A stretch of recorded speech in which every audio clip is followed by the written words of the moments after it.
Shinjizu built his empire on fear. Men disappeared when he spoke. The entire crime families bowed before him. But there was one name that still haunted him, the man who murdered his father and vanished before he could take revenge. Park Jin-yo, a man so brutal he locked his own wife away for 21 years and punished her every time his daughter disobeyed him. His daughter's name was Abina. Smart, beautiful, lethal. 4 times she tried escaping her father's prison. 4 times he caught her and made her mother bleed for it. But everything changed because of one auction, one fake painting, and 2 strangers who had no idea they were sworn enemies. Because the woman Jizu was falling for was the daughter of the man he swore to destroy. And when Abina finally turns against her father, a war begins that will leave blood everywhere. But the real nightmare starts after Park Jin-yo is imprisoned, because he escapes. And this time, he's hunting his own daughter. Watch this till the end, because the plot twists are so insane. They'll make you choke on your coffee. And trust me, the final betrayal changes everything. The window didn't open all the way. Abena stood in her bedroom at 5:30 in the morning, pushing against the frame for the 7th time that month. It moved exactly 12 centimeters before the lock her father had installed caught and held. 12 centimeters. Just enough to let in air, but not enough to let out a person. She pressed her forehead against the glass and looked down at the compound below. 3 guards rotated through the night shift. The tall one was smoking by the gate. He always did at this hour, always in the same spot. Habits made people predictable. Predictable made them useless. Her father had taught her that. She pulled back from the window and moved through her morning routine in silence. Shower. With the door unlocked because locked doors in her own room made her father suspicious. Clothes chosen from the section of her closet he approved of. Dark colors. Nothing was tight. Nothing that drew attention. Hair pulled back, smooth and plain. No makeup except what made her look professional. She looked at herself in the mirror and practiced smiling. The smile needed to reach her eyes, but not look too happy. Happy daughters asked for things. Content daughters were easier to control. Her phone buzzed on the dresser. She picked it up and read the message. My office, 7 sharp. No good morning. No please. Just the expectation that she would be exactly where he wanted. Exactly when he wanted. Abena typed back, yes, father, and set the phone down. The door across the hallway opened quietly. Her mother stepped out in her morning robe, hair wrapped in the silk scarf she wore to sleep. Their eyes met. No words passed between them, but Amma touched her own chest, then pointed at Abena, their private signal. Are you okay? Abena nodded once. Amma didn't look convinced, but she smiled anyway, small and worried, then disappeared back into her room. The thing about living in a cage was that you stopped noticing the bars after a while. You just moved around them, planned your life in the spaces between metal. Abena had lived this way for so long that some mornings she forgot what she was missing. This was not one of those mornings. She had an assignment today. Busan, a charity auction full of rich people pretending to care about causes they would forget by Monday. Her job was simple: get information, smile at the right people, ask the right questions, come home with something her father could use. She was good at this work. Too good, probably. Every time she succeeded, he gave her harder tasks. Every time she completed those, he trusted her a little less. Success made him suspicious. Failure made him angry. There was no winning, only surviving. Abena walked downstairs at 6:55. The house was quiet, except for kitchen sounds from the staff preparing breakfast. She didn't eat with her father anymore, not since she was 16, and made the mistake of mentioning a boy from school. Not in a romantic way, just a mention, a name in a story. Her father had slapped the plate off the table and told her that girls who couldn't focus on important things didn't deserve to eat at his table. She took her meals in her room after that, His office door was open when she arrived. That was a good sign. Closed door meant he was already angry about something. Open door meant she had a chance of getting through this without damage. Park Jin-yo sat behind his desk, reading something on his tablet. He didn't look up when she entered. This was part of the performance. Make her wait. Make her stand there knowing she was being evaluated. Make her understand that even his attention was something she had to earn. Abina waited. 2 minutes passed, then 3. She kept her face neutral and her breathing even. At exactly 4 minutes, he looked up. You're going to Busan today. Yes, father. There's a charity auction at the Hyundai Grand. Many important families will be there. The Nakamura family is sending representatives. Abina nodded. She knew the Nakamura family, Japanese operations. Mostly legitimate on the surface, with deeper connections underneath. Her father had been trying to get information about their expansion plans for 6 months. You will attend. You will observe. You will be charming. He said the word, charming like it tasted bad in his mouth. The Nakamura son will be there, young, arrogant, likes to drink too much and talk too much. Get close to him. Find out what their family is planning in the southern ports. I understand. Do you? Jin-yo set down his tablet and looked at her properly. His eyes were cold, in the way that made her spine straighten automatically. Because the last time I sent you to gather information, you came back with half of what I needed. That had been 2 months ago. A business dinner in Seoul. She had gotten plenty of information, but apparently not the right information. I'll do better, Abina said. Yes, you will. He picked up a folder from his desk and held it out. She stepped forward and took it. Everything you need to know about the Nakamura family operations. Study it on the drive. Don't embarrass me. The threat hung in the air between them. Don't embarrass me. Don't fail. Don't make me regret keeping you around. I won't, Abina said. Your mother is feeling unwell today. His voice didn't change when he said it, but Abina's stomach dropped anyway. I told her you would visit her before you leave. Don't disappoint me. There it was, the leash. The reminder that even if Abina wanted to run, wanted to fail, wanted to burn every bridge her father had built, she couldn't. Because her mother was here. Because her mother's passport was locked in her father's safe.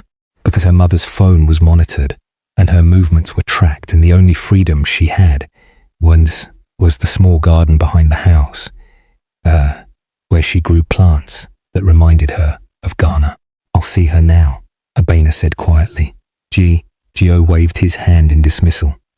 She turned and walked out, folder tucked under her arm, heart beating too fast. Her mother wasn't unwell. That was just code. Code for remember what you have to lose. Code for I'm watching. Code for behave. Abina found Amma in the garden like she knew she would. Her mother was kneeling in the dirt between rows of tomatoes and peppers, hands dark with soil. She looked up when Abina approached, and her face broke into a smile that made Abina's chest hurt. There you are, Amma said in Twi, their private language. I was hoping you'd come before you left. Abina knelt beside her mother in the dirt. She didn't care that her pants were expensive or that she'd have to change before leaving. This was worth it.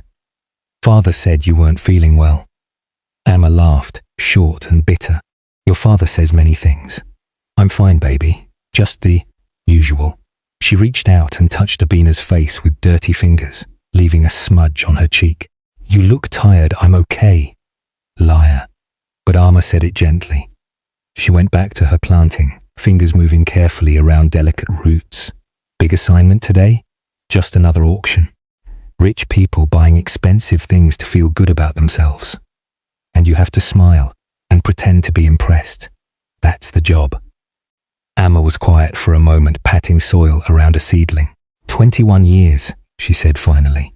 21 years. I've been in this country. And I still don't understand why people need 10 cars and 5 houses. Because they can have them. That's reason enough for some people. Your grandmother would have laughed at all of it. She raised 7 children in a house smaller than your father's office. We were happy. Amma sat back on her heels and looked at the garden around them. I miss that. I miss being happy in small spaces. Abina didn't know what to say to that. Her mother didn't usually talk about Ghana, about before. It hurt too much.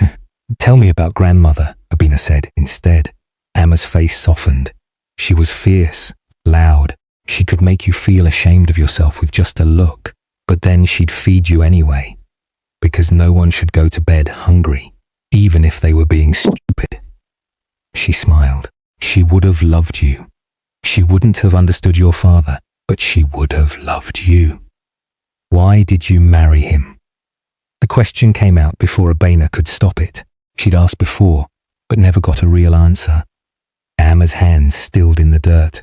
I thought I was being smart. He was successful, ambitious, handsome in a cold sort of way. My family thought it was a good match. His family thought I would give them something exotic to talk about at parties. She laughed, but there was no humor in it. I thought I was building a bridge between worlds. Turns out I was just building a cage. Ioma, it's okay, baby. I made my choice. But you. Amma turned and gripped Abina's hands, getting dirt all over them both. You still have choices to make. Promise me you won't let him steal all of them. Abina looked at her mother's face, at the lines around her eyes that hadn't been there in old photographs, at the grey threading through her black hair, at the way she held herself small even here in her own garden. I promise, Abina whispered. Good. Amma released her hands and reached into her pocket. She pulled out a pair of earrings, small golden hoops with delicate patterns etched into them. Wear these today. Ioma, these are yours, grandmother's, which is why I want you to have them. They've survived worse than charity auctions and difficult men. They'll keep you safe. Abina took the earrings and put them on carefully. They were warm from her mother's pocket. Be smart today, Amma said. Be careful. Come home safe. I will. And Abina, if you ever get a chance to run, really run. Don't think about me. Just go. I would never leave you. I know. That's what worries me. Amma kissed her forehead and went back to her planting. Conversation over. Abina stood and walked back to the house. She changed her pants, checked her bag 3 times and walked out to the car, waiting by the gate. The driver nodded at her, but didn't speak. No one who worked for her father spoke to her unless necessary. They'd learned that getting friendly with Park Jino's daughter was a good way to lose their job. The drive to Busan took 3 hours. Abina spent the first hour reading through the folder. Nakamura family details, business holdings, known associates, potential weaknesses. She memorized names and faces and connections until they blurred together in her mind. The second hour she spent watching the city give way to highway, give way to coastline. Korea was beautiful when you bothered to look at it. She didn't bother most of the time. Beauty felt dangerous when you couldn't keep it. The third hour she spent thinking about her mother's words. If you get a chance to run, don't think about me. Abina had tried to run 4 times. 4 times. 4 times. He'd planned and prepared and gathered courage like stones in her pockets. Every time they caught her. Every time. Her father's punishment wasn't aimed at her. The first time she was 16. She'd made it all the way to Accra before his men found her at a bus station. They didn't hurt her. They just brought her home in silence. When she walked into the house, her father was having dinner. He looked up from his plate and said, "Your mother will not eat tomorrow." And she didn't. He locked her in her room for 24 hours with nothing but water, while Abena sat outside the door crying. The second time, she was 18. Fake passport. 3 days of careful planning. They caught her at the airport. This time, her mother lost phone privileges for a month. No calls to her family in Ghana. No contact with the outside world at all. The third and fourth times ended the same way. After the fourth, Abena stopped trying to run outward and started planning inward instead.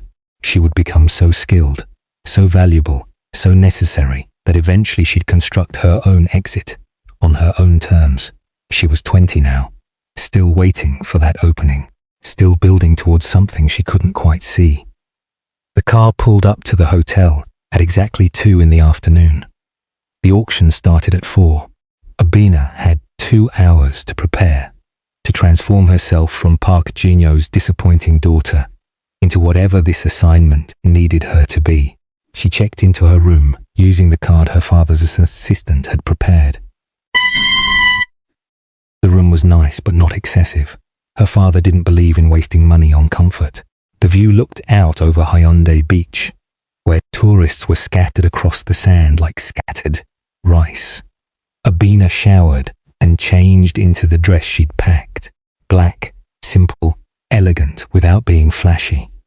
The kind of dress that let you disappear into a crowd of wealthy people while still looking like you belonged. She put on minimal makeup and her mother's earrings. Her armor was in place. At 3:45, she went downstairs to the ballroom where the auction was being held. The space was already filling with people in expensive clothes, carrying champagne glasses like accessories. Abina took a glass from a passing server and positioned herself near the back wall where she could watch the room. She spotted the Nakamura family quickly. They traveled in a pack, 4 people clustered near the front. The son was easy to identify. Mid-20s, loud laugh, already on his second drink. Perfect target. Abina was calculating her approach when someone stopped beside her, not in front of her, trying to get her attention. Not bumping into her accidentally, stopping in the space next to her and saying nothing. This was unusual. Men at these events always had an opening line ready, some comment about her dress or her beauty, or how she looked lonely, standing by herself. They performed interest like a script. This man just stood there, looking at the painting on the wall behind the auction items. Abina glanced over. He was tall and Korean, probably late 20s. He wore a dark suit that fit him properly without being showy. His face was composed, focused on the painting with genuine attention. She looked at the painting too. Large, modern, lots of aggressive brushstrokes that were supposed to look passionate but mostly looked messy. "It's fake," she said. He turned his head and looked at her. His eyes were dark and direct. "I know." "Then why are you looking at it?" "I'm trying to figure out why they thought they could get away with it." Abina looked at the painting again, closer this time. "The signature's wrong. The original artist used a specific brush for signing, very thin. This one's too thick." "You know art." "I know forgeries." "I've seen enough of them." He smiled, small and quick. "That's a depressing skill to have. The most useful skills are." She hadn't meant to say that. It just came out, honest and unfiltered in a way that made her nervous. She didn't do honest at these events. Honest was dangerous, but he just nodded like she'd said something reasonable.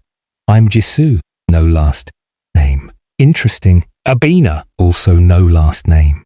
They stood there for a moment, in comfortable silence, both looking at the fake painting.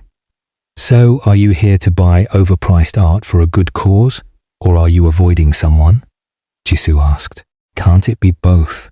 "Fair point. I'm avoiding about 8 people myself." "Only 8? You're not trying hard enough." He laughed, actually laughed, and it sounded genuine. "How many are you avoiding?" Abina did a quick count of the room.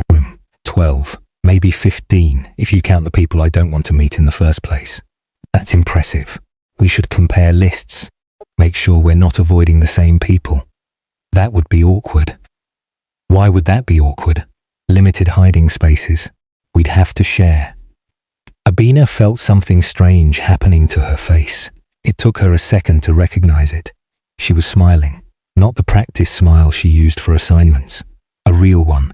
"You make a habit of hiding with strangers?" she asked. "Only the ones who can spot forgeries. It shows good judgment. Or suspicious minds. Also good judgment in places like this." The auction was starting. People were moving toward their seats. Abina should have been moving too, positioning herself near the Nakamura son, starting her work. Instead, she stayed exactly where she was. Do you actually care about any of this? Jisoo gestured at the auction setup, the expensive items on display, the people preening in their seats. No, Abina said honestly. Do you? Not even a little bit. I'm here because someone thought I should make an appearance, show my face, pretend to care about whatever cause this is supporting. Children's literacy, Abina said. The cause is children's literacy. See, you care more than me already. You at least know what we're supposedly here for. I read the invitation. That's not caring, that's being prepared. Being prepared is underrated. He looked at her properly then. Not just glancing, but actually looking. You're not what I expected. What did you expect? I don't know. Someone more interested in the actual auction, maybe. Someone who came here to actually buy things. I don't buy things at auctions, Abina said. I just watch people who do and wonder why anyone needs a 5th vacation home. 7th, Jisoo corrected. The people here are on their 7th vacation homes minimum. That's depressing. Most true things are. He'd turned her own words back on her. Abina found herself smiling again. The auctioneer was talking now, introducing the first item. Something about a vintage watch with historical significance. People were bidding with little paddles, driving the price up in increments that could feed a family for months. This is unbearable, Jisoo said quietly. Completely. Want to get out of here? Abina turned to look at him fully. I don't even know you. You know I can spot a forgery and I hate auctions. That's a solid foundation. That's barely an introduction. Fine. What else do you want to know? She thought about it. Why are you really here? His expression shifted slightly, something careful sliding behind his eyes. Family business. You. Same. They looked at each other and an understanding passed between them, both here for reasons they couldn't explain, both hiding in plain sight, both pretending to be something they weren't. We don't have to leave, Jisoo said. We could just stand here and mock the auction quietly. That does sound entertaining. I'm very good at mockery. It's one of my few talents. Only one?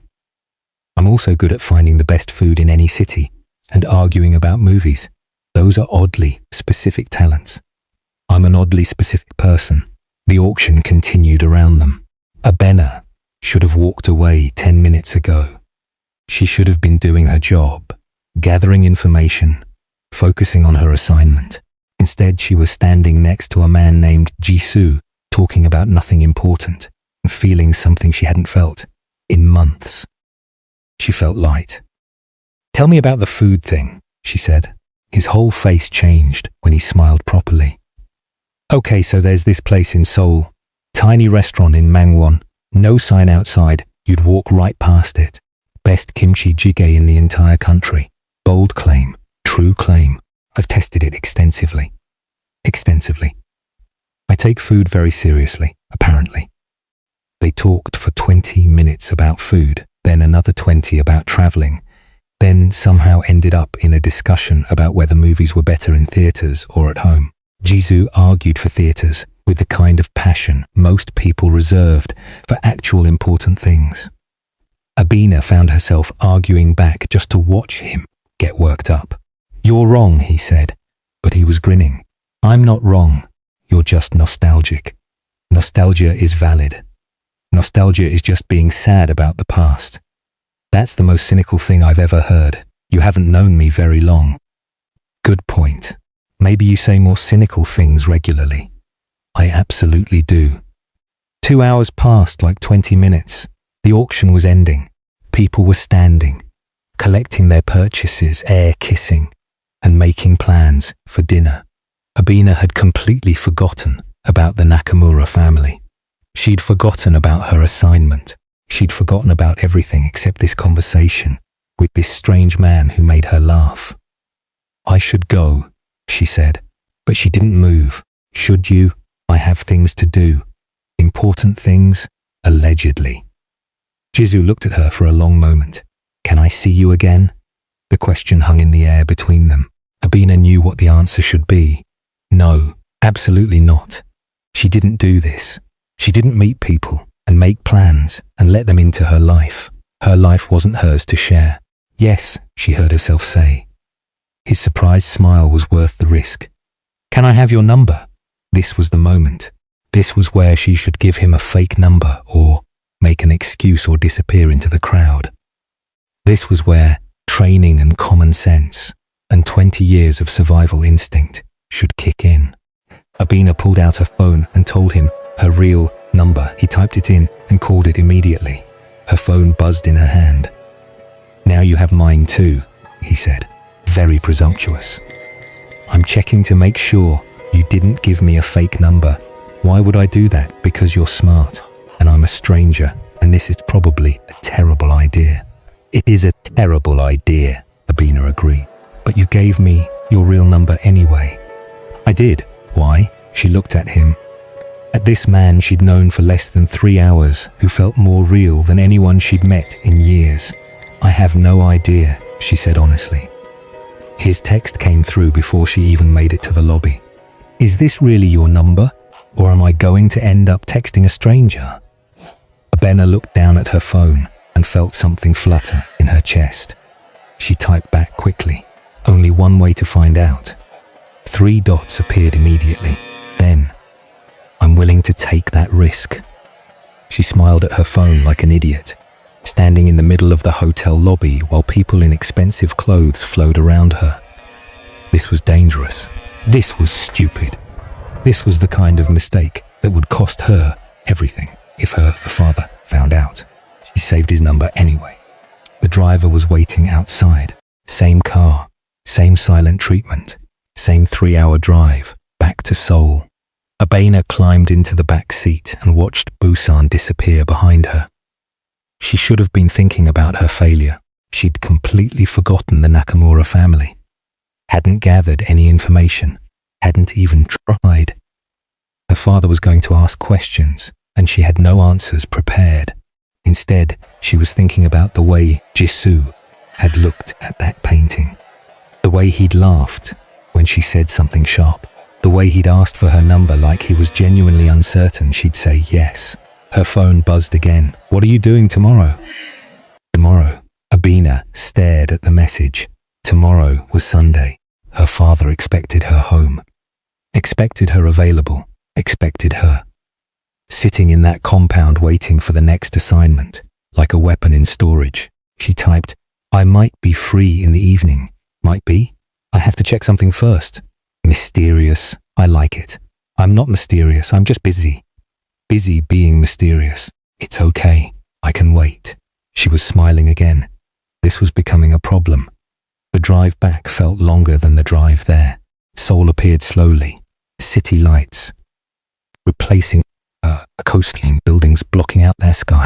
The car pulled through the compound gates at 8:30. Her father's office light was still on. Abina's stomach tightened. He was waiting for her report.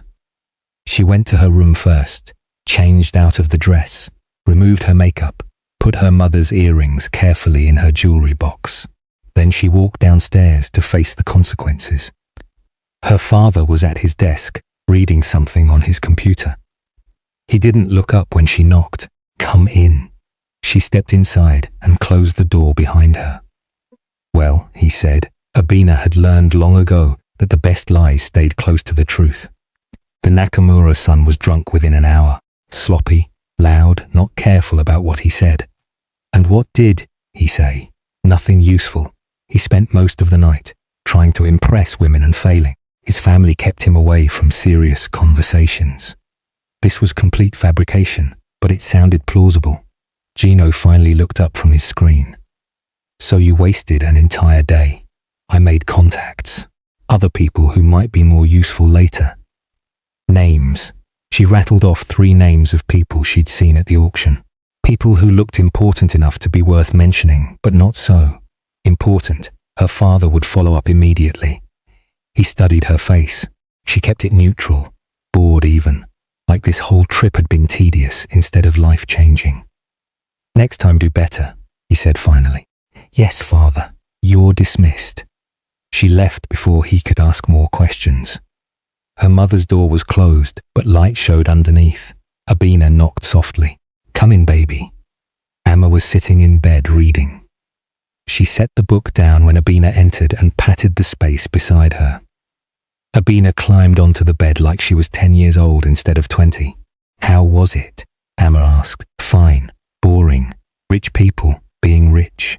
"Did your father get what he wanted?" "No." Amma looked at her daughter's face and something shifted in her expression. But something happened. Nothing happened. "Abina, Ioma, I'm tired. You're lying. You get this look when you lie. Your left eye does a little thing." Amma touched the corner of Abina's eye gently. "What happened?" Abina wanted to tell her. Wanted to say, "I met someone and he made me laugh and I gave him my real number and I think I just made the biggest mistake of my life." But saying it out loud made it real, made it dangerous. "I just had a long day," she said instead. Amma didn't push. She just pulled Abina closer and kissed her forehead. "Get some sleep. Tomorrow is yours until your father needs you again." Tomorrow. Abina's phone felt heavy in her pocket. She went to her room and lay in bed staring at the ceiling. Her phone sat on the nightstand, screen dark. She should delete his number, should send a message saying this was a mistake, should protect herself before this got complicated. At 11:30, her phone lit up. Still thinking about that fake painting, she picked up the phone. "Why?" "Because you noticed it before I said anything. Most people wouldn't have looked that close. Most people don't need to." "Why do you need to?" Dangerous question. She typed and deleted 3 responses before settling on bad habit from a suspicious childhood. That's extremely relatable. You had a suspicious childhood too. Let's just say, I learned early that people lie and things aren't always what they seem. Cheerful.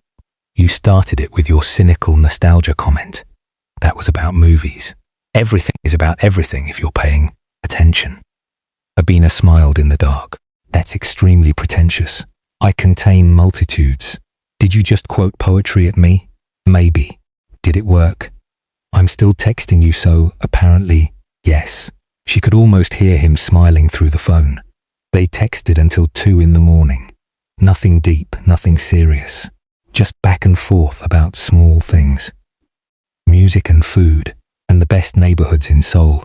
He had opinions about everything, and wasn't afraid to be wrong.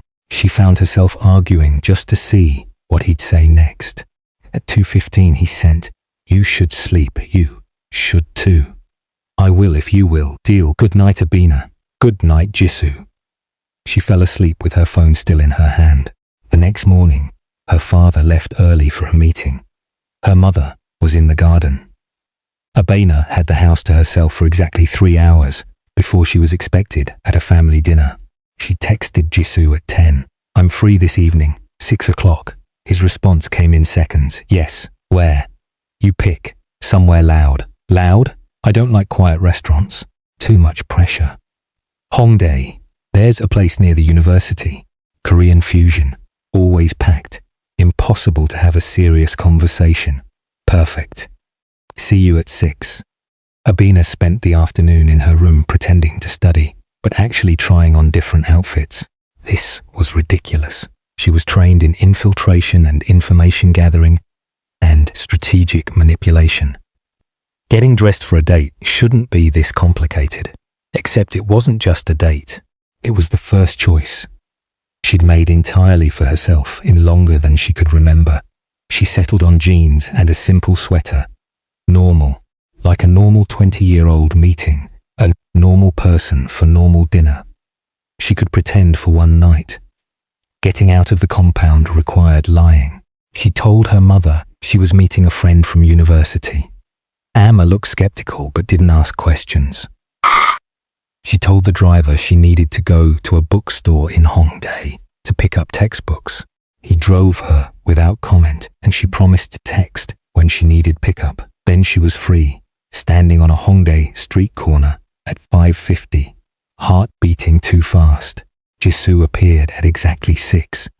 He was wearing jeans and a jacket, and he smiled when he saw her like he'd been worried she wouldn't show up. "You came," he said. You sound surprised. I thought you might change your mind, decide I was weird. You are weird. I came anyway. That's fair, he gestured down the street. Restaurant is this way. Fair warning. It's extremely loud and the owner's mother works there, and she will judge everything you order. How is that a warning? That sounds entertaining. You say that now. The restaurant was exactly what he'd promised. Small, packed, noise bouncing off every surface. They got a table in the back corner, and an older woman appeared immediately, with menus and opinions. You're too skinny, she told Jisoo in Korean. Are you eating properly? Yes, Mrs. Kim. Liar. And who is this? This is Abina. Mrs. Kim looked at Abina with open curiosity. Very pretty. Too pretty for you. Are you sure you want to eat with him? Abina laughed, surprised and genuine. I'll risk it. Brave girl. I'll bring you the good banchan. She disappeared into the kitchen.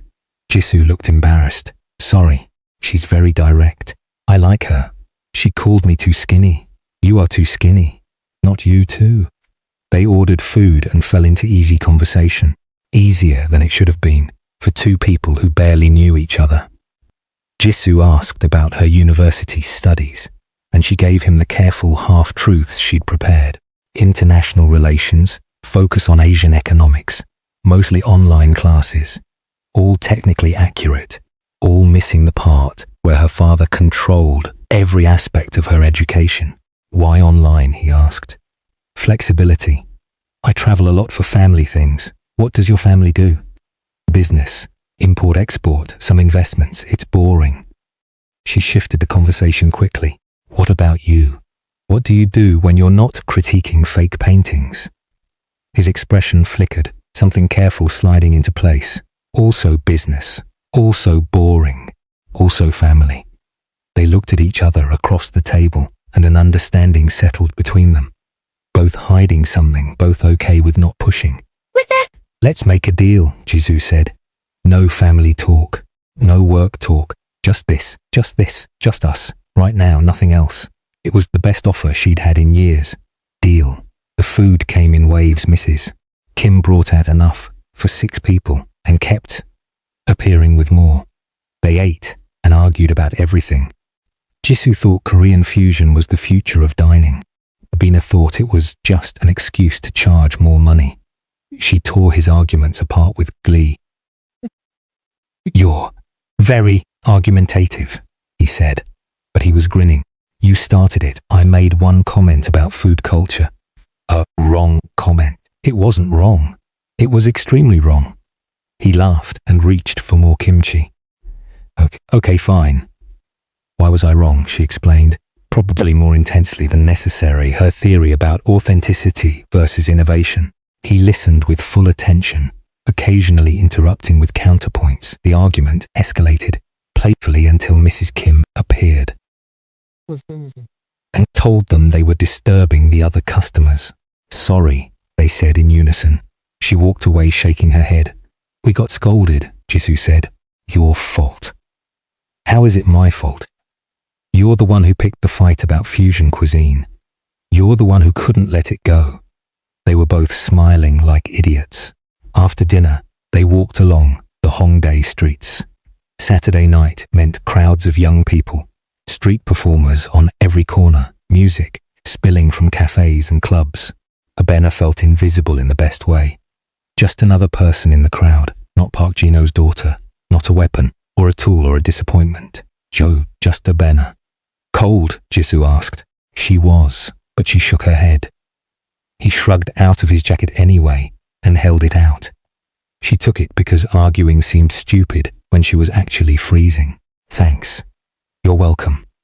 They walked in comfortable silence for a while. Then Jisoo said, Can I ask you something? Maybe. Earlier you said you had a suspicious childhood. Were you serious or just being dramatic? Abina thought about how to answer. The truth was too complicated. The lie was too easy. My father is difficult, she said carefully. He has very specific ideas about how things should be. I learned early to pay attention, notice things, read situations. It made life easier. That sounds exhausting. It is. Do you live with him? Yes, with both my parents. At 20? Like I said, he's difficult, it's complicated. Jisoo nodded slowly. My father was difficult too, before he died. I'm sorry. Don't be, he was a terrible person. The world is better without him. He said it matter-of-factly, no emotion. My mother died when I was young. After that it was just him, and he made sure I knew everything was conditional. Love, approval, safety, all conditional. That's horrible. It was normal for me. You don't miss what you never had. He looked at her. But you understand that, I can tell. She did understand, more than he knew. They ended up at the Han River, sitting on a bench, watching the water reflect city lights. It was late, nearly midnight. Abina should have called her driver an hour ago. She'd get questions when she'd got home. But she stayed anyway. I like this, Jisoo said quietly. What? This? Talking to you, not performing. You perform a lot, constantly, don't you? Every single day. What would you do if you didn't have to perform? No one had ever asked her that. Abina thought about it, really thought. I'd learn to paint, she said finally. Real painting, not forgeries. I'd make things that were mine. I'd probably be terrible at it, but I wouldn't care. She paused. What about you? I'd open a restaurant. Nothing fancy, just good food and no pretension. I'd cook and argue with customers and probably go out of business in 6 months. That's extremely specific. I think about it a lot. They sat quietly for a moment. Then Abena said, we should both do those things. Yeah. Life is too short to only do what other people expect. That's very optimistic coming from someone who claims to be cynical. Maybe I'm not as cynical as I think. Jisoo shifted closer on the bench, not touching but close enough that she could feel warmth from his shoulder. Can I see you again? You already asked me that. I'm asking again, officially. Can this be a thing? What kind of thing? Whatever kind of thing you want it to be. Coffee thing? Dinner thing? Sitting by rivers arguing about food thing? Abina knew what the smart answer was. Knew she should say no. This was nice, but it couldn't happen again. Her life was too complicated. Yes, she said, instead. He turned to look at her properly. Yes, it can be a thing. Whatever thing. His smile was slow and genuine and completely worth the risk. They stayed by the river for another hour. Finally, Abina called her driver, and Jisoo waited with her until the car arrived. Before she got in, he caught her hand. Thank you for tonight. I didn't do anything. You showed up. You were real. That's everything. She squeezed his hand once and climbed into the car. As they pulled away, she looked back. He was still standing there, watching her leave. Her phone buzzed before she made it home. When can I see you again? Wednesday. Wednesday is forever away. It's 3 days. Like I said, forever. She smiled in the dark car. You're dramatic. You like it, she did. That was the problem. The weeks that followed developed a pattern. They texted every day, saw each other twice a week when Abina could make excuses to leave the compound. They met in different neighborhoods, always places that were crowded and anonymous. Bookstores in Insadong, late-night restaurants in neighborhoods her father would never visit. Week 4, they spent 3 hours in a used bookshop arguing about authors. Jisoo liked dense philosophical novels. Abena preferred sharp contemporary fiction. You just like being depressed, she accused. I like thinking. You can think without reading 800 pages about nothing happening. Things happen. They're just internal. Boring. You have no appreciation for nuance. I have plenty of appreciation. I just think writers should get to the point. He bought her a book anyway, a contemporary novel by a Korean author she'd mentioned wanting to read. She tried to refuse. You don't have to do that. I know. I want to. Something warm spread through her chest. No one bought her things just because. Everything came with expectations, with strings, with price tags beyond money. Thank you, she said quietly. You're welcome. They went to his apartment after. Small place in Itaewon, 3rd floor walk up. Clean and sparse in the way of someone who did spend much time being home. No family photos. No personal touches except for a small collection of cooking books on a shelf. You actually cook? She asked, badly, but enthusiastically. That's worse than not cooking at all. Rude. I'm going to prove you wrong. He made dinner while she sat on the counter and mocked his technique. He was terrible at it, making mistakes at every step, but he laughed when she pointed them out and didn't get defensive. The food was barely edible, but they ate it anyway.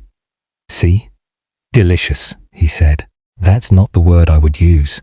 What word would you use? Brave. The meal is very brave. I'm filing for a new dinner companion. Too late. You're stuck with me. Something shifted in his expression. Yeah, I think I am. After dinner, they put on a movie. Some action film Jisoo promised was excellent, but turned out to be ridiculous. Abina fell asleep halfway through, exhausted from a long day of managing her father's mood. She woke up to Jisoo watching her instead of the screen. What? She said, groggy. Nothing. You looked peaceful. I don't think I've seen you peaceful before. She sat up, suddenly self-conscious. Sorry, I didn't mean to fall asleep. Don't apologize. Stay, if you want. It was past midnight. Her driver was waiting outside. She'd told him she was meeting a university friend for a late study session, but this was pushing credibility. I should go. I know, but stay anyway. Nays. She looked at him. At this man who bought her books and made terrible food, and looked at her like she was something precious instead of something useful. Okay, she whispered. She texted her driver that her friend was having a crisis and she was staying over. He responded with a simple confirmation. No questions. He'd report it to her father, but one night wouldn't raise serious suspicions. Jisoo gave her a shirt to sleep in and took the couch. She protested, but he insisted. My bed, my rules. You get the comfortable spot. She lay in his bed surrounded by sheets that smelled like him and felt safe for the first time in months. Actually safe. Not hypervigilant, not calculating exits. Just safe. She slept 7 hours without waking once. In the morning, Jisoo made breakfast which was somehow worse than his dinner.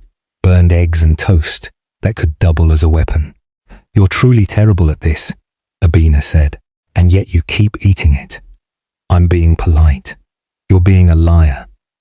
They sat at his small table and ate terrible food, and it was the best morning she'd had in years. Week 8, everything changed. Her father needed her for an emergency meeting.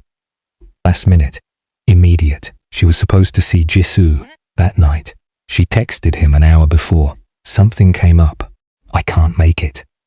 His response took a few minutes. Everything okay? Yes, just family stuff. This is the 3rd time this month. Her stomach sank. She'd been cancelling too much, being too unpredictable. He was getting suspicious or hurt or both. Her phone rang. She stepped into her bathroom and locked the door before answering. Hey. What's going on? His voice was tight. I told you, family thing came up. Abina, are you seeing someone else? Because if you would just tell me, I can handle the truth. What? No, I'm not seeing anyone else. Then what? Because I'm here. I'm completely here. And I don't know if you are. She wanted to tell him everything. Wanted to explain that she was trapped and monitored and controlled. That every moment with him was stolen time. That she was drowning and he was air. But she couldn't figure out how to breathe without consequences. I can't explain, she said. He saw her voice cracked. Please trust me. Long silence on his end. I do trust you. That's the problem. I trust you, and I don't think you trust me back. I do trust you. Then prove it. Let me in, even just a little. She gripped the phone. My father is very controlling, and my mother depends on me. I can't just do what I want. How old are you? 20. Abina, you're an adult. You can leave. If only it was that simple. If only leaving didn't mean abandoning her mother. If only freedom wasn't a luxury she couldn't afford. Not in my family, please. This is the only thing in my life that's mine. Please don't take it away, because I can't explain everything right now. Silence. Then his voice softer. I'm not going anywhere, but I need you to know that whatever you're dealing with, I can handle it. When you're ready to tell me, I can handle it. Okay. Okay. I'm sorry about tonight. Don't be sorry. Just talk to me. That's all I'm asking.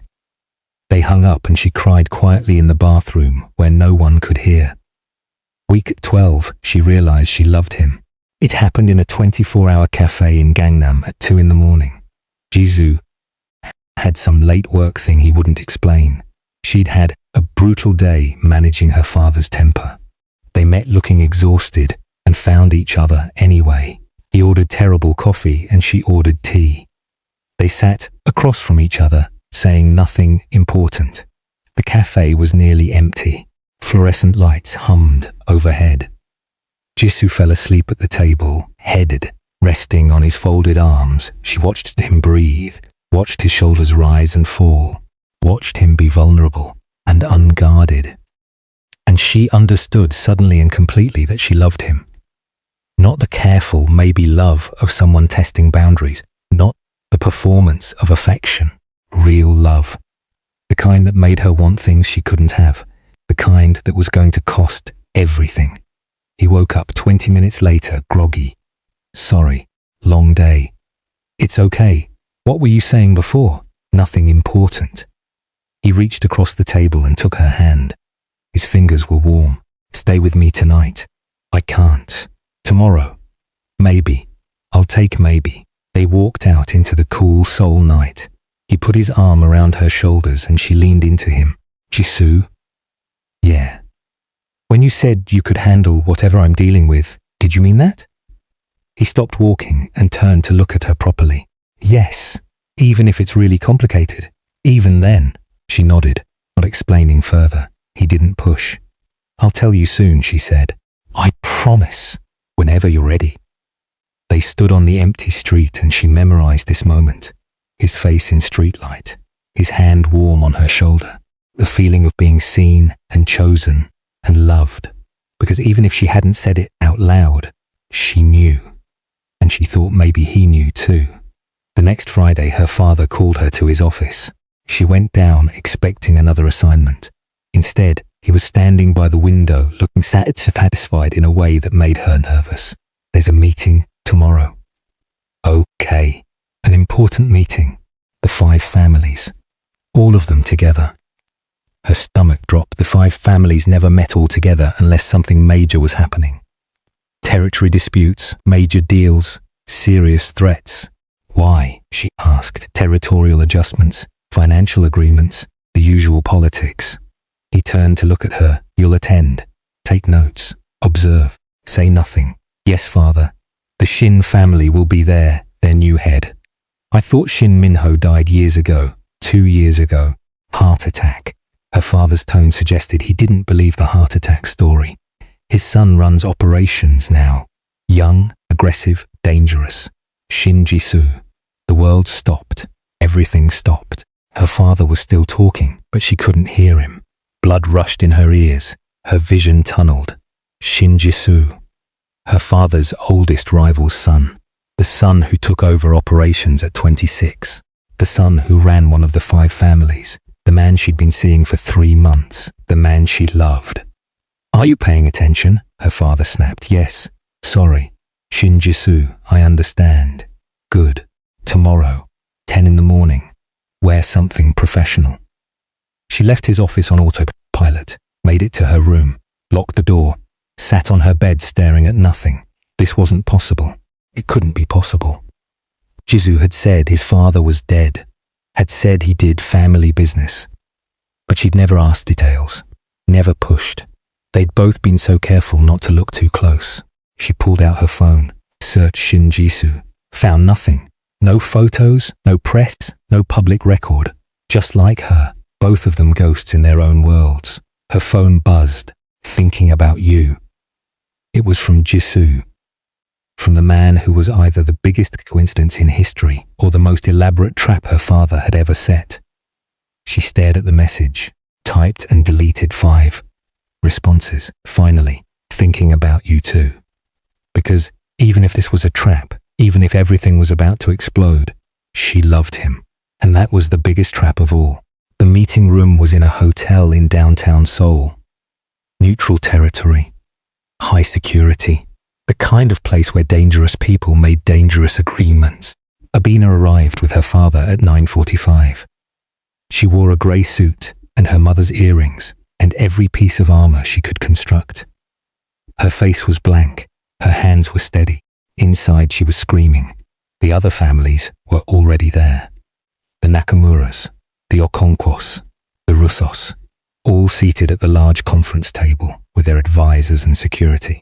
Abina took her position behind her father's chair. She catalogued exits, counted weapons, read body language, all the things she'd been trained to do. At exactly 10 o'clock, the door on the opposite side of the room opened.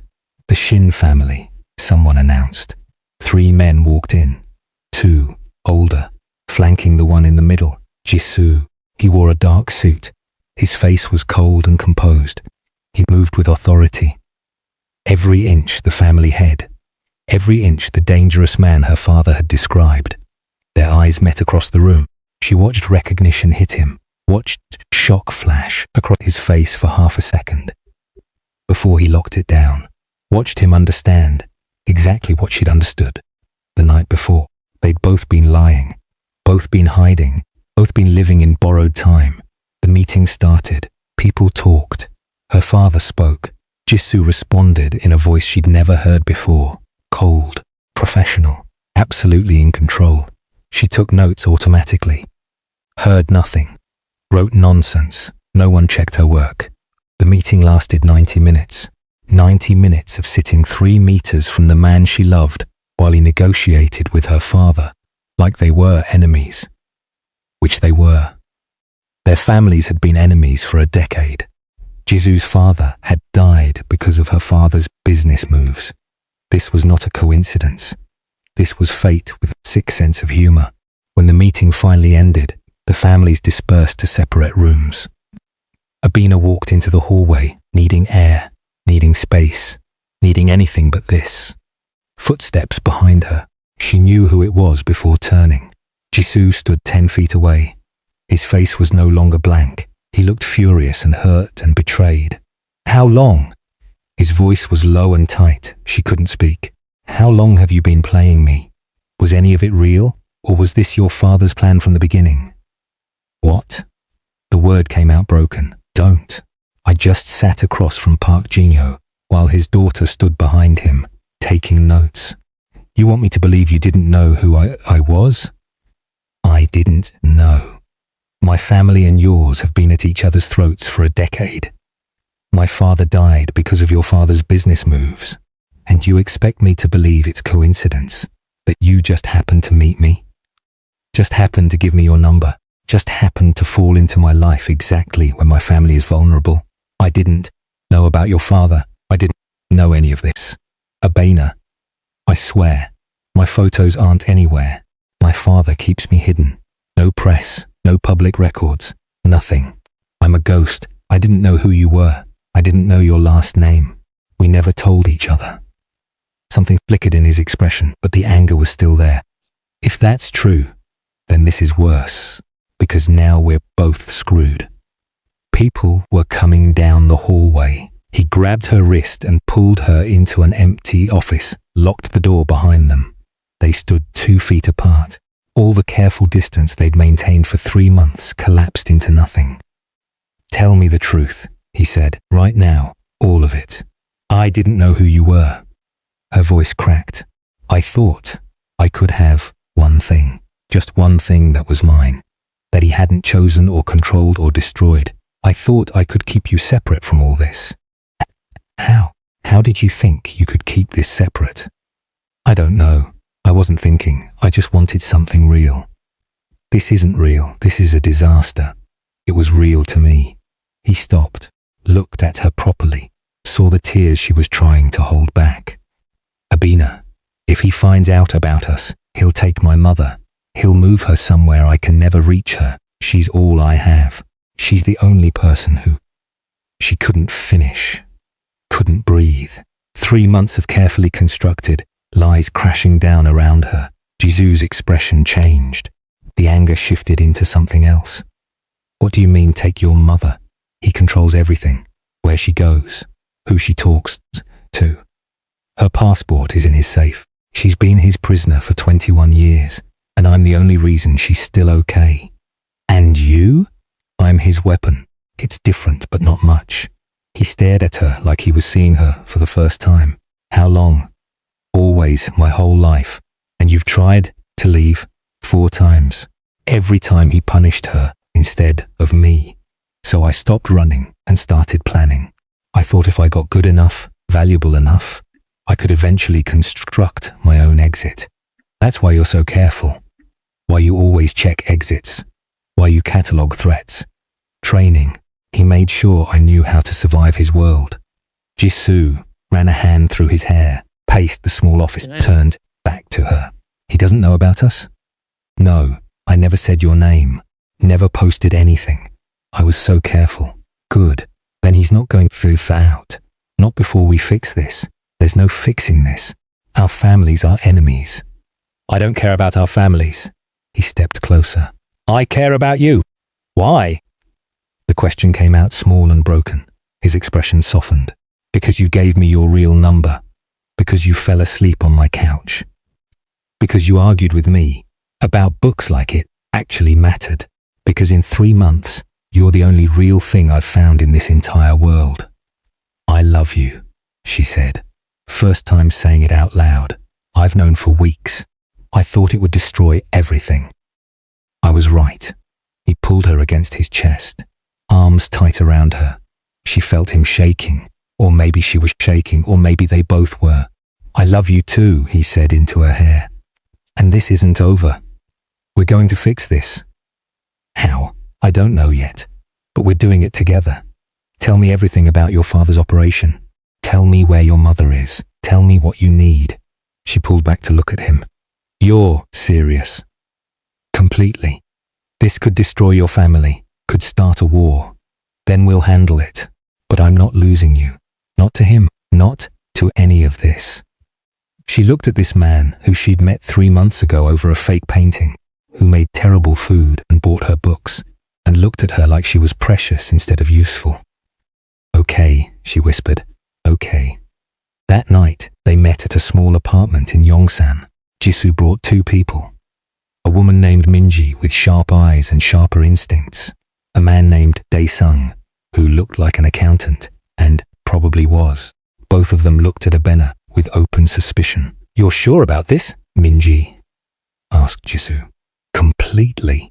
Dae-sung studied Abena. You have access to your father's financial records. Some, not everything, but enough. Enough is a start. They spread papers across the small kitchen table. Abena provided information she'd spent years collecting. Security details, business partners, financial structures. Weaknesses her father didn't know he'd shown her. It felt like betrayal and freedom in equal measure. We need a 3-part plan, Jisoo said. Extract your mother, destabilize his finances, shift the family alliances. That's impossible in any reasonable timeline, Dae-sung said. We have 1 week. That's insane. It's necessary. The longer we wait, the more risk. Minji looked at Abena. Your mother, where exactly is she? The family compound. She has a room on the 2nd floor. There's security, but I know their patterns. Can you get her out? If I have help, and somewhere safe to take her. I have a place, Jisoo said. Incheon, near the water. No one knows about it except these 2. He'll look for her. Let him look, he won't find her. They planned until 3 in the morning.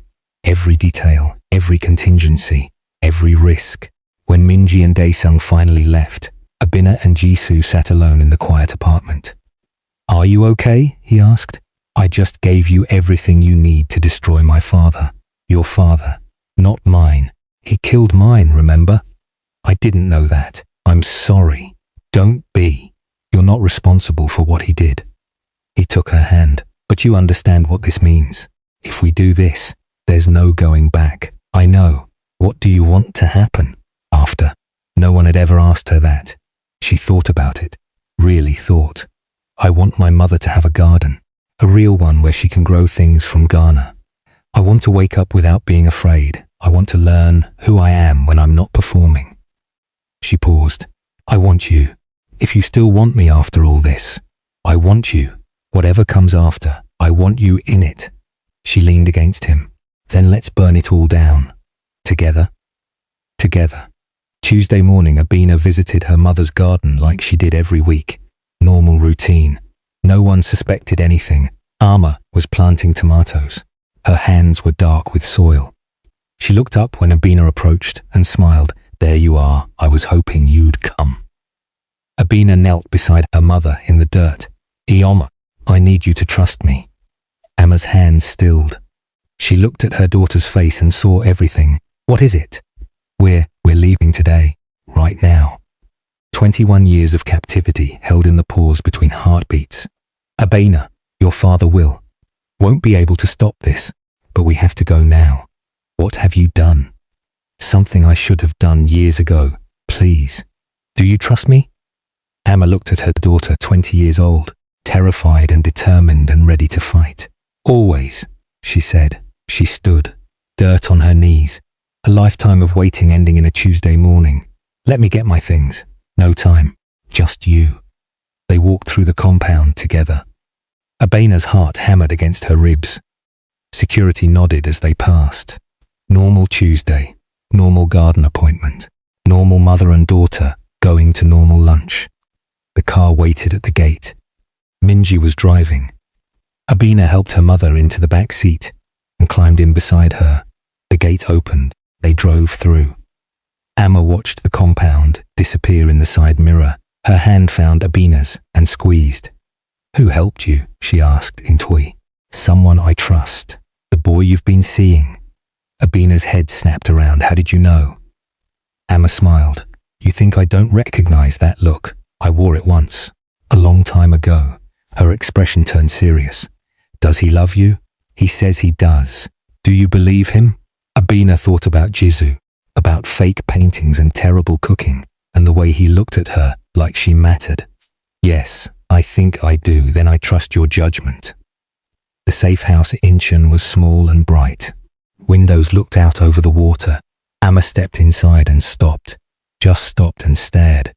I can hear the ocean, she whispered. Then she was crying. 21 years of captivity ending. 21 years of silence breaking. Abina held her mother while she sobbed. You're safe now, Abina said. I promise you're safe. Amma pulled back and touched her daughter's face. You did this. You really did this. We're not finished yet, but yes. What happens next? I go back. Act normal. Wait. That's dangerous, I know. But it's the only way. Amma gripped her hands. Your grandmother will be proud of you. Tell me about her. When this is over, tell me everything. I will. Every story. Abina stayed until Minji arrived with supplies, food and clothes, and everything Amma would need. Then she had to go back, had to maintain the performance for just a few more days. She hugged her mother one more time. See you soon, she whispered. Be safe, baby. Always. Wednesday, she returned to the compound alone. Her father was in meetings all day. Didn't ask about her mother. Didn't notice anything different. Thursday, the financial strikes began. Daesung's work. Anonymous tips to regulators. Documentation of irregularities. Nothing massive. Just enough to start freezing assets, creating doubt. Friday, the cascade started. 3 business partners received evidence of her father's plans to cut them out. Carefully worded, perfectly timed. Abina maintained her normal routine, sat through dinner with her father, answered his questions about university, smiled when required. Inside, she was counting hours. Saturday morning, her father got the call. Emergency meeting. All 5 families. Immediately. This was it. Abena dressed carefully, went downstairs. Her father was already furious. Someone leaked information, he said. Someone is trying to undermine my position. What kind of information? Financial dealings, private agreements, things that should have been secure. He looked at her with cold suspicion. You haven't spoken to anyone about family business? Of course not. He studied her face. She kept it blank. Get ready. We leave in 20 minutes. The second meeting happened in the same hotel, same room, same families. But everything was different. Evidence was presented. Documents showing her father's plans to consolidate power. Financial irregularities, broken agreements. The other families were furious. The Nakamuras withdrew their support. The Okonkwas demanded audits. The Russos froze joint accounts. Jisoo sat across the table calm and reasonable, positioning himself as the stable alternative, the trustworthy option, the future. Her father fought back, but the tide had already turned. A vote was called. Should Park Jin-yo step down pending investigation? 4 families voted yes. Abena watched her father's empire crumble in real time, felt nothing but exhaustion and relief. The meeting ended. Her father stormed out. Abena followed, knowing what came next. She found him in his office the next morning. Sunday. Early, she'd barely slept. He was standing by the window, turned when she entered. "Where is your mother?" "Safe!" His face darkened. "What?" "She's somewhere you'll never find her." Understanding crashed over him. Then, rage. "You did this, all of it." Abena stood straight. "What you trained me to do. I identified a target, found vulnerabilities, executed a plan." "You ungrateful?" She kept talking, voice steady. "The Nakamuras have documentation of your plans to undercut their territory. The Okonkwas have evidence of your financial manipulation. The Russos know about the shell companies. Your Singapore holdings are being audited. Your business partners all know you were planning to betray them. You gave them that information." "I did." His hand came up. She caught his wrist mid-air. They stood frozen, his hand suspended between them, her grip firm and unshaking. "No," she said quietly, "not anymore." She released his wrist and stepped back. "You made me into a weapon. You just never considered I might point myself at you. You are my daughter. I was your prisoner. That's different." She walked to the door. His voice stopped her. "You'll have nothing. No family. No home, no future." She turned back. "I have everything that matters. You made sure I wouldn't want anything you could give." She left. Walked out of that office, out of that house, out of his life. Freedom in every step. Abena walked out of her father's house and didn't look back. Her hands were shaking. Her whole body was shaking. She'd just done the one thing she'd been too terrified to do for 20 years. She'd said no to Park Jin-yo's face and walked away. The car was waiting 3 blocks away. Minji driving. Abena climbed into the back seat and said, "Go." They drove in silence for 10 minutes before Abena's phone rang. Unknown number. She knew who it was before answering. "You think you've won?" Her father's voice was cold and controlled. "You think taking your mother and embarrassing me in front of the families means anything? It means you have no power over me anymore. I will always have power over you. You're mine. Your mother is mine. I made you and I can unmake you. Try it." She hung up.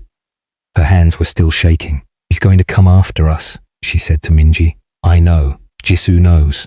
We're ready." The Inchin house felt too small suddenly, too exposed.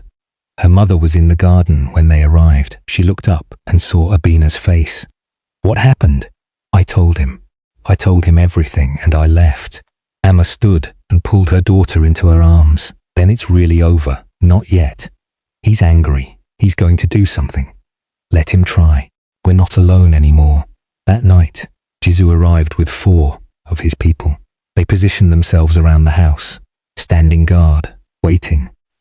"He'll send someone," Jisoo said. "Probably tonight. Probably his most loyal people." "How do you know?" "Because it's what I would do. Strike fast before his enemies can consolidate. Make an example." Abena looked at him. "You don't have to do this." "Yes, I do." They came at 2 in the morning. Abena was awake when she heard the first shout outside, then sounds of fighting. She ran to the window and saw 3 men trying to get past Jisoo's guards. Her mother appeared beside her. "Stay inside," Abena said. Not a chance. The fight was brief and brutal. Jisoo's people were better trained and better prepared. Within 5 minutes, all 3 men were on the ground, unconscious or injured or both. Jisoo came inside with blood on his knuckles. and a cut above his eye. They're handled. You're hurt. I'm fine. They're worse. Minji appeared in the doorway. We have a problem. One of them talked. Your father has a backup plan. If the extraction failed, he was going to disappear. Go underground. Wait for what? Until we relax. Then come back and finish this. Abina felt cold. So we're just supposed to live in fear, always looking over our shoulders? No, Jisoo said. We end this permanently. The next morning news broke across Seoul's financial channels. Park Jin-yo was being investigated for fraud, money laundering, illegal operations spanning a decade. Evidence had been submitted to authorities. Evidence so detailed and damning that even his remaining allies couldn't protect him. Dae-sung's work, everything he'd collected over the past 2 weeks, delivered to exactly the right people. By noon, there was a warrant for Park Jin-yo's arrest. By evening, he was in custody. Abina watched the news coverage with her mother, saw her father in handcuffs being led into a police station. His face was blank, but his eyes were furious. It's over, Amma whispered. It's really over. But Abena couldn't shake the feeling that it wasn't, that men like her father didn't end this easily. She was right. 4 days later, Jisoo called at 6 in the morning. Abina answered on the first ring. He's out. She sat up in bed. What? Your father? He escaped during a transfer between facilities. 2 guards injured. He had help from the inside. Where is he? We don't know yet. We're looking. But Abina, he's desperate now. Desperate men are dangerous. She got up and went to her mother's room. Amma was already awake, sitting on her bed looking worried. You heard, Abina said. Minji told me. She's downstairs adding more security. They spent the day in careful tension, waiting for news, waiting for something to happen. The house felt like a cage again, different bars but still trapped. That evening Abina's phone rang. Unknown number again, she answered. What do you want? To talk. Her father's voice was rough, tired. Just talk, you and me. I have nothing to say to you. I'm your father. You were my jailer. That's not the same thing. Silence on the line. Then I gave you everything. Education, training, purpose. You would be nothing without me. I would be free without you. That's better than everything. You ungrateful little. She hung up. 2 hours later, Minji burst into the house. He's coming. We tracked his phone signal from that call. He's 20 minutes away. Jisoo was there in 10 minutes with more people. They formed a perimeter around the house. Abena wanted to run, wanted to take her mother and disappear, but she was tired of running. I'm staying, she said. Abena, her mother started. I'm staying. I'm not afraid of him anymore. The cars arrived just before midnight. 3 of them. Her father got out of the middle one, looking worse than she'd ever seen him. Disheveled, angry, desperate. Jisoo stepped forward. That's far enough. This is between me and my daughter. Your daughter is under my protection now. You want to get to her. You go through me. Park Jin-yo laughed. You're a child playing at power. Your father was weak and you're weaker. My father is dead because of you. I've been waiting for a chance to return that favor. They faced each other in the dark. 2 men representing 2 families, 2 generations of hatred. Then Abina stepped outside. Stop. She walked past Jisoo, past the guards, until she stood 10 feet from her father. You wanted to talk, so talk. He looked at her, really looked. Come back, you and your mother. I'll forget this happened. We'll start over. No, you're throwing away your future, your family, everything. I'm choosing my future. That's not the same as throwing it away. I'm your father. You were someone who controlled me, who hurt me, who kept me prisoner for 20 years. That's not a father. That's just a man who happened to contribute DNA. His face twisted. You owe me respect. Respect is earned. You never earned anything from me except fear, and I'm done being afraid. He moved toward her. Jisoo stepped between them immediately, but Abena held up a hand. Let him come. Her father stopped 3 feet away, close enough that she could see the rage in his eyes, the disbelief. that she was defying him. The moment he raised his hand, she caught his wrist, just like in his office. But this time they were standing on her ground, her choice, her terms. "You don't touch me anymore," she said quietly. "You don't control me anymore. You don't own me anymore. I'm done." She released his wrist and stepped back. Behind her father, police cars appeared, lights flashing. Someone had called them, probably Minji. Park Jino looked at the cars, then at his daughter. "This isn't over." "Yes, it is." The police took him. This time there would be no escape. Too much evidence. Too many witnesses. Too many families who wanted him gone. Abina watched until the cars disappeared. Then her legs gave out. Jisoo caught her before she hit the ground. "I've got you," he said. "Is it really over?" "It's really over," she cried then. 20 years of fear and pain and survival pouring out all at once. Her mother came out and held her. Jisoo held them both. They stayed like that until Abina had nothing left. The weeks after were strange. Her father was formally charged with dozens of crimes. The trial would take months, but the outcome was certain. He would spend the rest of his life in prison. This time there would be no escape.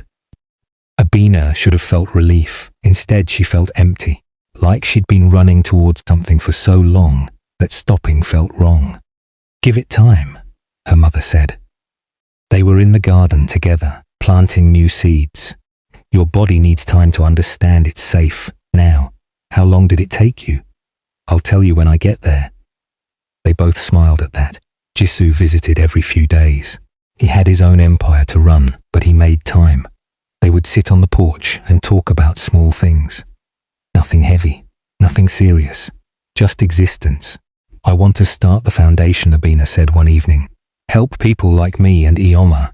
"Okay, you're not going to ask if I'm ready." "Are you ready?" "I don't know, but I want to try anyway." "Then we'll try." A month after her father's arrest, Abena went back to Seoul, not to hide but to build. She rented a small office in Itaewon with Jisoo's help, hired Minji as security, found a lawyer who understood their world. The foundation started small. One woman escaping a bad marriage, then 2, then 5. Each case was complicated and painful and worth it. 3 months after the arrest, Abena's father was sentenced, 15 years minimum. She didn't attend the trial, didn't need to see him again. Her mother went though, sat in the gallery and watched justice happen. "How do you feel?" Abina asked when Emma came home. Free, finally completely free. 6 months after everything ended, Abina stood in her office looking at photos on the wall. Women they'd helped. Not faces, just hands holding symbols of freedom. Flowers, books, new identification papers. Her phone buzzed. Message from Jisoo. "Dinner tonight? I promise not to cook." She smiled and typed back. "Your cooking has improved, liar. See you at 7. That evening, she locked up the office and walked to Jisoo's apartment. He opened the door looking nervous. "What's wrong?" she asked. "Nothing's wrong. Come in." The apartment was different. He'd added things. Photos of them together. A painting she'd mentioned liking. Books she'd recommended. "You redecorated. I made it ours. If you want it to be ours." She looked at him. "What are you asking? Move in. For real this time. Not eventually. Now, Jisoo, I know you need time. I know you're still healing. But I want you here. I want mornings and nights and all the boring parts between. I want to build a life with you." She thought about it. About the Inshan house, where her mother was thriving. About this apartment where Jisoo was offering her a home. About the foundation where she was building purpose. "Okay," she said. "Okay, yes, I'll move in." His smile was bright enough to hurt. He pulled her close and kissed her. When they broke apart, he was still smiling. "I love you," he said. "I love you too." They ordered takeout because he really couldn't cook despite his protests. They ate and talked about the future. About the foundation growing, about legitimate business. Jisoo was building separate from family operations. About normal lives they were constructing piece by piece. Later, they lay on his couch, tangled together, half watching a movie. Are you happy? Jisoo asked quietly. Abina thought about it. Really thought. I'm getting there. Some days I wake up and forget I'm safe, but more days I remember. That's progress. That's definitely progress. What about you? I'm happy right now, in this moment. With you, that's enough. She kissed him. Soft and certain. That's enough for me too. 1 year after walking out of her father's house, Abina stood in her mother's garden in Incheon. The space had transformed. Plants from Ghana grew beside Korean vegetables. Flowers bloomed in chaotic, beautiful patterns. Amma was on her knees in the dirt, humming a song from her childhood. She looked up when Abina approached. There you are. Help me with these tomatoes. Abina knelt beside her mother. They worked in comfortable silence, just being, just existing without fear. I'm proud of you, Amma said eventually. You took something terrible and made it beautiful. The foundation, your life with Jisoo, everything. You didn't just survive. You actually lived. I learned from you. You survived 21 years and came out still able to sing. We're both stronger than we knew. They finished the planting and sat on the small bench overlooking the water. The ocean was calm today. Sun bright, air warm. What's next for you? Amma asked. More foundation work. Maybe expand to other cities. Jisoo and I are talking about legitimizing his family business completely. It'll take years. But we want to try, she paused. What about you? My sister is coming to visit next month. She wants me to come back to Ghana for a few weeks. See home again. Will you go? I think so. Not to stay. This is my home now. But to visit. To remember where I came from. Amma took her daughter's hand. Will you be okay without me? I'll miss you. But yes, I'll be okay. They sat together watching the water. Mother and daughter. Both free. Both healing. Both building futures on their own terms. Abena's phone buzzed. Message from Jisoo. Come home when you're ready. I made dinner. She showed her mother. Amma laughed. Is it edible? Probably not. But I'll eat it anyway. That's love. Yeah, I guess it is. Abina stayed another hour, then kissed her mother goodbye and drove back to Seoul. Back to the apartment she now shared with Jisoo. Back to the life she was building piece by piece. When she walked in, the smell of burning food hit her immediately. Jisoo was in the kitchen looking frustrated. Don't say anything, he said. I wasn't going to say anything. You were thinking it, maybe. He laughed and pulled her close. How's your mother? Good, happy. Planning a trip to Ghana. That's great. They ordered takeout again and ate on the couch. Normal evening, normal life. Normal in the best possible way. Later, lying in bed, Abina stared at the ceiling and thought about everything that had brought her here. 20 years of captivity. 4 escape attempts. 3 months of stolen happiness. 1 final confrontation. She'd been built into a weapon. Shaped and sharpened and aimed at targets she didn't choose. Now she was building herself into something else entirely. Something softer but stronger. Something that helped instead of hurt. Something completely hers. It was slow work. Some days she still checked locks twice. Still catalogued exits. Still waited for punishment that never came. But more days she just lived. Laughed with Jisoo. Built the foundation. Planted gardens with her mother. Existed without permission. She was learning what freedom felt like. It felt like this, like ocean sounds, and terrible cooking and morning light through windows that opened all the way. Like choosing and being chosen. Like building instead of breaking. Like home. Jisoo stirred beside her. You're thinking too loud. Sorry. What are you thinking about? How far we've come. How far we still have to go. We'll get there. Together. Promise? Promise? She turned toward him and he pulled her close. Safe, chosen, free. For the first time in her life, Abena believed in forever. Not because it was guaranteed, but because it was possible. And possible was enough.